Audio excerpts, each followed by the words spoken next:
हाँ तो प्यारे स्टूडेंट, आई होप कि आप लोग अच्छे होंगे और अपने पढ़ाई में मन लगाकर कर रहे होंगे। आज से क्लास में साइंस का सब्जेक्टिव क्वेश्चन देखेंगे। वैसा क्वेश्चन देखेंगे जो सीधे सीधे परीक्षा में टकराएगा। तो चलिए देखते हैं एक लंबा सवाल क्या कहता है। आज की क्लास आप लोग अंत तक देखिएगा। तो एक लंबा सवाल है, स्पेक्ट्रम क्या है। स्पेक्ट्रम क्या है? जब श्वेत प्रकाश किसी प्रिज्म से होकर गुजरता है तो यह 7 रंगों में विभाजित हो जाता है। प्रकाश के अवयव गुणों को, इस पैटर्न को ही स्पेक्ट्रम कहा जाता है। जब श्वेत प्रकाश किसी प्रिज्म से होकर गुजरता है तो यह 7 रंगों में विभाजित हो जाता है। प्रकाश के अवयव वर्ग के इस पैटर्न को ही स्पेक्ट्रम कहा जाता है। ये टकराने वाला है तो आप सब इसे याद करके जाइएगा। इसी तरह हम 2 नंबर सवाल देखते हैं क्या कहता है। टिंडल प्रभाव क्या है? टिंडल प्रभाव क्या है? जब किसी घने जंगल के वितान से सूर्य का प्रकाश गुजरता है। जब किसी घने जंगल से वितान से सूर्य का प्रकाश गुजरता है तो टिंडल प्रभाव को देखा जाता है। जंगल के कुहासे में जल की सूक्ष्म बूंदें प्रकाश को प्रकीर्णन कर देती है। इसे ही टिंडल प्रभाव कहते हैं। ये 2 नंबर में पूछता है तो आप सभी इसे याद कर लीजिएगा। इसी तरह हम लोग 3 नंबर सवाल देखते हैं। लोहे की वस्तुओं को हम क्यों पेंट करते हैं? आपके घर में जो गेट वोट लगा रहता है लोहे का, तो उस पर पेंट क्यों किया जाता है? वैसा ही सवाल ये है। तो पेंट करने से लोहे का पदार्थ का ऊपरी भाग छुप जाता है। वह वायु के साथ सीधे संपर्क में नहीं आता है, जिसके कारण उसमें जंग नहीं लगता है। इसलिए पेंट करने से हमें लोहे के उस पदार्थ को ही जंग लगने से ही बचा सकते हैं। पेंट करने से लोहे का पदार्थ का ऊपरी भाग छुप जाता है।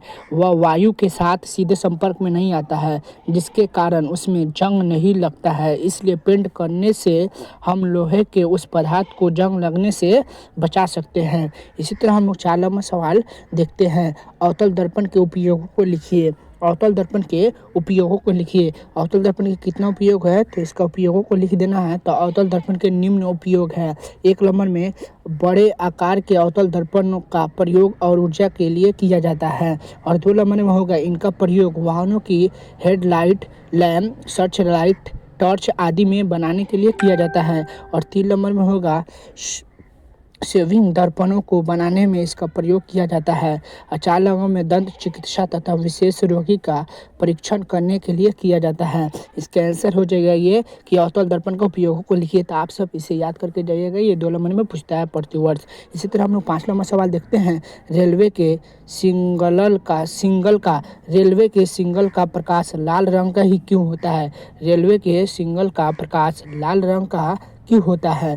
तो रेलवे के सिग्नल का प्रकाश लाल रंग का प्रयोग इसलिए किया जाता है क्योंकि लाल रंग का प्रकीर्णन सबसे कम होता है और लाल रंग अधिक दूरी से भी साफ साफ दिखाई देता है। रेलवे के सिग्नल में लाल रंग का प्रयोग इसलिए किया जाता है, लाल रंग का प्रकीर्णन सबसे कम होता है और लाल रंग अधिक दूरी से भी साफ साफ दिखाई देती है। तो इसका आंसर हो जाएगा ये VBI सब्जेक्टिव है। तो आप सब इसे याद करके जाइएगा। इसी तरह हम लोग देखेंगे 6 नंबर सवाल क्या कहता है। आप हमारे चैनल पर नए हैं तो मेरे चैनल को सब्सक्राइब करके बेल आइकन को ऑन कर दे।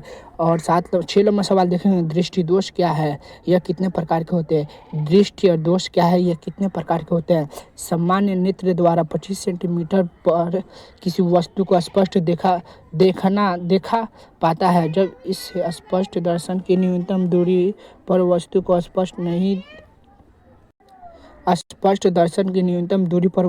स्पष्ट नहीं देख पाता है तो कहा जाता है नेत्र की दृष्टि दोष। यह मुख्यतः 4 प्रकार के होते हैं। तो पहला प्रकार देखते हैं निकट दृष्टि दोष और दीर्घ दृष्टि दोष, ज्यादा दृष्टि दोष, अभिकुंठता। इसके आंसर अभिदुक्ता। इसी तरह हम लोग 7 नंबर सवाल देखते हैं। इसलिए हम लोग 7 नंबर सवाल देखते हैं क्या कहता है। बहुखंडन किसे कहते हैं? एक कोशिकीय जीवों में कोशिका विभाजन द्वारा नए जीव की उत्पत्ति होती है। इसमें कोशिका अनेक संपादित कोशिकाओं में विभाजित हो जाते हैं, जैसे मलेरिया, परजीवी, प्लाज्मोडियम।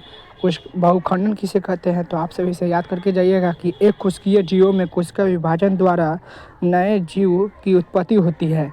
इसमें कोशिकाओं के अनेक संपादित कोशिकाओं में विभाजित हो जाती है, जैसे मलेरिया, परजीवी, प्लाज्मोडियम। इसी तरह हम लोग 8 नंबर सवाल देखते हैं, क्या कहता है, फ्लेमिंग के वाहस्त नियम को लिखें।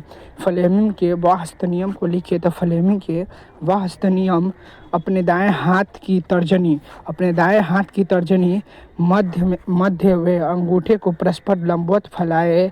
यदि तर्जनी चुंबकीय क्षेत्र की दिशा तथा माध्यम धारा की दिशा प्रदर्शित करे तो चालक की गति की दिशा अंगूठे की दिशा में होगी।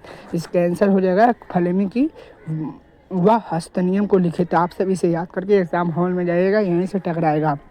इसी तरह हम 9 सवाल देखते हैं, क्या कहता है, धातु किसे कहते हैं। धातु किसे कहते हैं, आवर्त सारणी के अवयव तरफ तथा माध्यम से रखे जाने वाले तत्व धातु कहलाते हैं, जिसमें धात्विक चमक होती है। ये प्रायः तन्य, आघातवर्त, विद्युत और ऊष्मा की सुचालक होती है। रक्त और अधिक घनत्व वाली होती है। इनमें ऑक्साइड क्षारीय प्राकृतिक होते हैं। लोहा, सोना,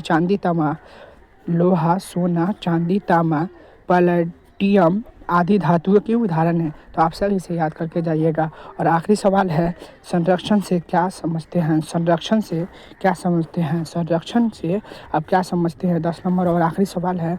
तो जब घात सतह, जल, वायु अथवा आसपास के अन्य किसी पदार्थ से प्रभावित होते हैं तो इससे धातु का संरक्षण होना कहते हैं तथा इस परिघटना का संरक्षण कहा जाता है। गोल्ड तथा सिल्वर जैसे उत्कृष्ट धातुएं सुगमतापूर्व संक्षारित नहीं होते हैं। एल्युमिनियम जैसे धातुएं संक्षारित नहीं होते हैं, इसलिए इसे संचारण कहते हैं। तो आप सब हमारे चैनल पर नए हैं तो मेरे चैनल को सब्सक्राइब करके बेल आइकन को ऑन कर दें।